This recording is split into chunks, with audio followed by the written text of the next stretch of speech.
തേങ്ങ അരയ്ക്കാതെ നമുക്ക് ഇന്നൊരു കടലക്കറി ഉണ്ടാക്കാം.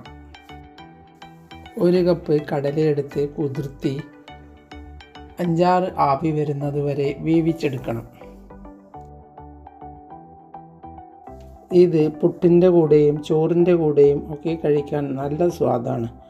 ചപ്പാത്തിയുടെ കൂടെ വരെ കഴിക്കാം. ഇനി പാനിലേക്ക് 10-15 അണ്ടിപ്പരിപ്പും 2 പച്ചമുളകും 3 അല്ലി വെളുത്തുള്ളിയും പകുതി സവോളയും 1 കഷ്ണം ഇഞ്ചിയും നമുക്കൊന്ന് വറുത്തെടുക്കാം.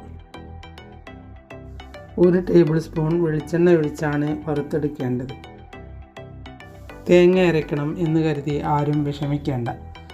ഇനി ഇതൊന്ന് ഒരുവിധം വാടിക്കഴിഞ്ഞാൽ അതിലേക്ക് 1 തക്കാളി മുറിച്ചത് ഇട്ട് കൊടുക്കാം.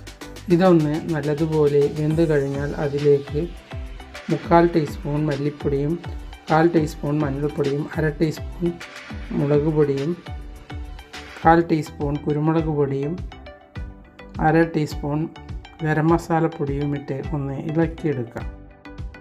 ഇനി ഇത് തണുത്ത ശേഷം നമുക്ക് നല്ലതുപോലെ അരച്ചെടുക്കാം. ഇത് പാചകം പഠിക്കാൻ തുടങ്ങുന്ന കുട്ടികൾക്ക് പോലും ഈസിയായി ഉണ്ടാക്കാം.